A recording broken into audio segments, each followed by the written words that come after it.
Papa Leão XIII, ele tocava ali em dois temas, ali liberalismo extremo e também falou um pouco sobre socialismo. Como interpretar isso que acaba sendo exponenciado com o Papa Leão XIII, não simplesmente com o olhar de política? Porque hoje no Brasil você fala liberalismo, socialismo, não sei o quê, aí você vai lá pegando as siglas dos partidos e vai encaixando nessa realidade, não é? Então, quando fala do enfrentamento do liberalismo e do socialismo, o que realmente significa isso para aquele tempo que Leão XIII quis apresentar na própria Rerum Novarum? Claro que o Papa Leão XIII é um aspecto importante do pontificado do Leão XIII, do seu pensamento, é exatamente essa consciência que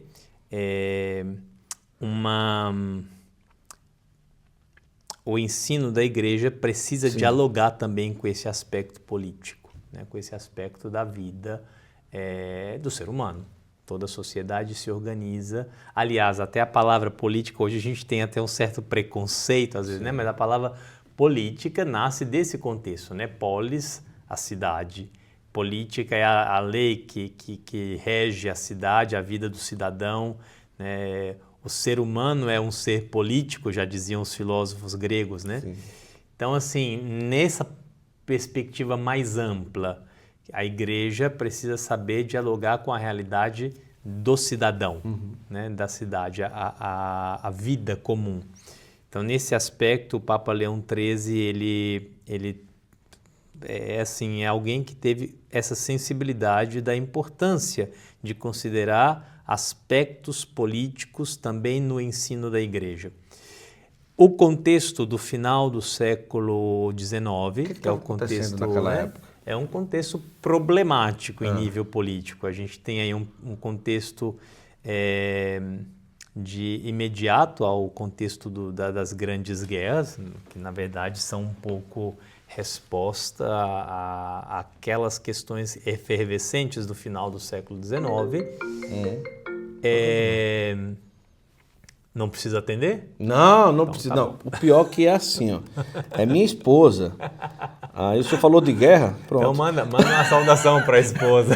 O senhor falou de guerra. A bomba caiu. Já avisei para ela, desculpa. Então era um contexto de guerra, né? Sim, tem esse contexto um pouco assim da ameaça, né? Das ameaças de conflitos na Europa, sobretudo.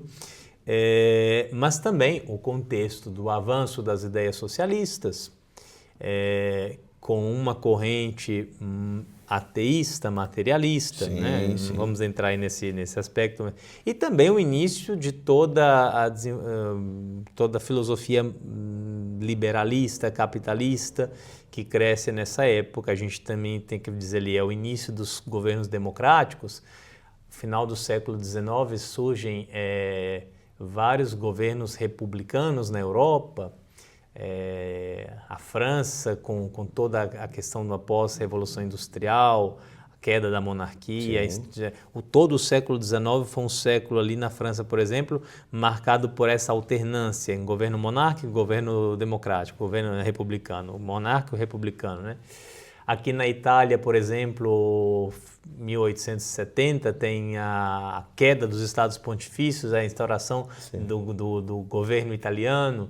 Então, assim, a gente passa por um momento de profunda transformação política na Europa e o Papa Leão XIII, num contexto que também é muito importante, é exatamente o primeiro Papa, depois de mais de 1000 anos de história da Igreja, o primeiro Papa que não é chefe de Estado, porque os Estados Pontifícios caem com o Papa Pio IX, antecessor de Leão XIII, em 1870.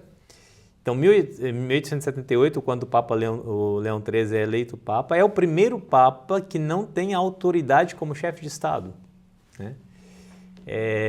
Então, é muito importante que a Igreja saiba dar uma voz diante de toda essa realidade política. É uma realidade política que influencia, obviamente, na vida da Igreja, na vida do povo, na vida dos católicos.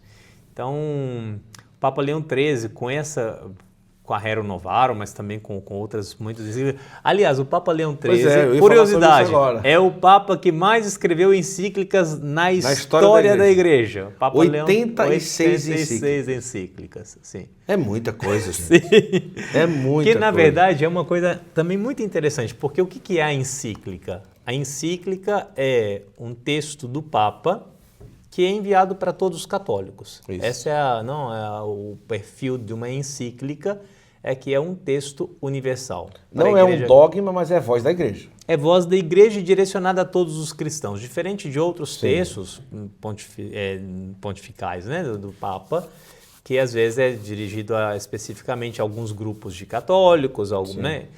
A encíclica, ela é um texto direcionado a todos os católicos em geral.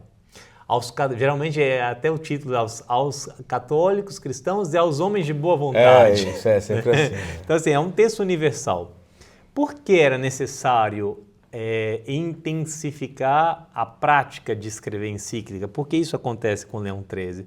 Justamente no momento em que a igreja perde a sua voz universal, não sendo mais uma realidade institucional reconhecida universalmente, né, quando caem os estados pontifícios. Isso depois vai ser reconquistado quando, em 1929, o governo de Mussolini aqui na Itália concede novamente à Igreja o reconhecimento oficial como Estado, o Estado do Vaticano. Ali nasce o Vaticano como Estado, né? Mas por 60 anos, mais ou menos, quase 60 anos, de 1878 a 1929, a Igreja perdeu esse título, esse privilégio, que na verdade muitos até questionam, mas por que a Igreja tem esse privilégio de ser reconhecida como um Estado?